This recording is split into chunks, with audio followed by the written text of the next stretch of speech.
मशरिक news के नाज़रीन आदाब। दिन भर की अहम खबरें। फानी तूफान से खौफ व हरास, उड़ीसा में 3 की मौत। मगरबी बंगाल में ममता बनर्जी ने 2 दिन तक इंतखाबी रैलियां रद्द कर दी।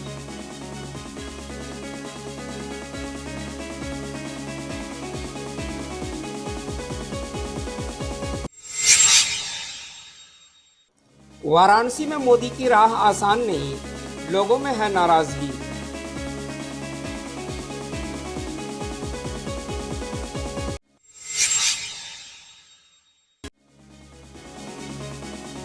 योगी का अजीम इत्तेहाद पर तंज, इंतखाबी स्टेज भजन गाने के लिए नहीं, अपोजिशन को उखाड़ने के लिए है।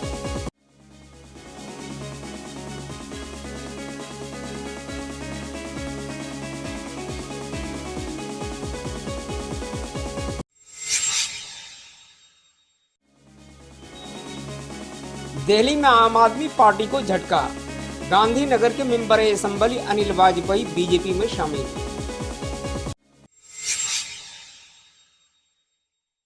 आफरीदी ने 23 साल तक पैदाइश का साल छुपाया, आईसीसी छीन सकती है रिकॉर्ड।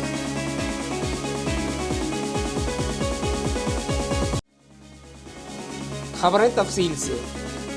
खतरनाक माना जा रहा फानी तूफान का रुख आंध्र प्रदेश और उड़ीसा के पुरी के बाद मगरबी बंगाल की तरफ हो गया है। समंदरी तूफान साहिली रियासतों और खलीज बंगाल से मुताबिक भयानक वीडियो सामने आए हैं। 240 किलोमीटर फी घंटा की रफ्तार से तेज हवाएं चल रही हैं। महकमा मौसमियात के मुताबिक उड़ीसा के साथ साथ आंध्र प्रदेश व मगरबी बंगाल में असर हो रहा है। अब तक 3 लोगों की मौत की इत्तला है।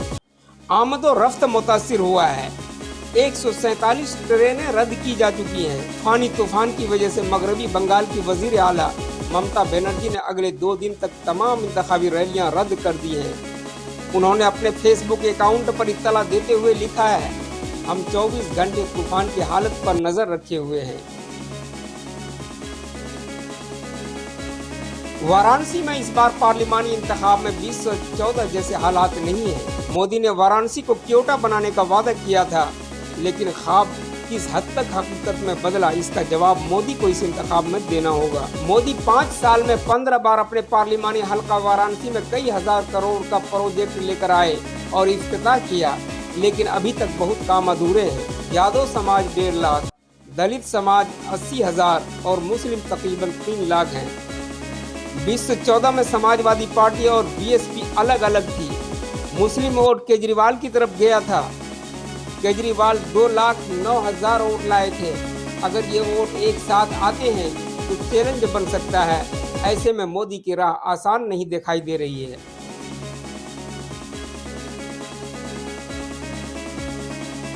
इंतखाबी रैली में बाबर की औलाद कहने पर इलेक्शन कमीशन के नोटिस के बाद उत्तर प्रदेश के वजीर आला योगी आदित्यनाथ ने मीडिया से बातचीत करते हुए अजीम इत्तेहाद पर तंज करते हुए कहा, हम स्टेज पर भजन गाने के लिए नहीं, हम वहां अपोजिशन पार्टियों को उखाड़ देने और उनको घेरने के लिए स्टेज पर जाते हैं।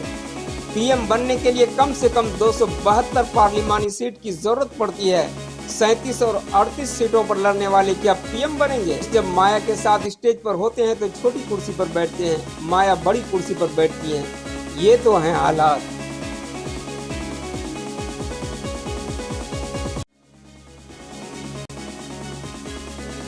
दिल्ली में आम आदमी पार्टी को उस वक्त झटका लगा जब पार्टी के गांधीनगर से member assembly Anil Vajpayee BJP में शामिल हो गए।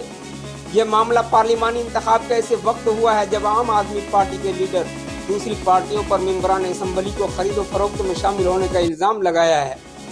अनिल वाजपेयी दिल्ली प्रदेश बीजेपी इंचार्ज श्याम जाजू और विजय गोयल की मौजूदगी में बीजेपी में शामिल हुए। इस मौका पर उन्होंने कहा, आम आदमी पार्टी अपने रास्ते से भटक गई है।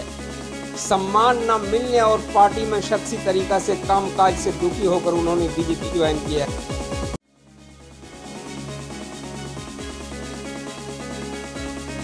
पाकिस्तान के साबिक क्रिकेट कप्तान शाहिद आफरीदी ने अपनी उम्र के बारे में नया इंकशाफ किया है। पाकिस्तान के सरकारी रिकॉर्ड के मुताबिक उनकी पैदाइश का साल 1980 है। आफरीदी ने अपनी किताब में पैदाइश का साल 1975 कहा है। आफरीदी ने नैरोबी में 1996 में श्रीलंका के खिलाफ 37 गेंदों पर सेंचुरी बनाया था। तब वो 16 साल के थे। उन्होंने अपनी किताब गेम चेंजर में लिखा है, मैं सिर्फ 19 साल का था, 16 साल का नहीं। 1975 में सरकारी हुक्काम ने मेरी उम्र गलत लिखी। आफरीदी के इस इंकशाफ से आईसीसी उनसे कम उम्र में सेंचुरी बनाने का रिकॉर्ड छीन सकती है। आज बस इतना ही। मशरिक न्यूज़ के नाज़रीन, शब बखैर।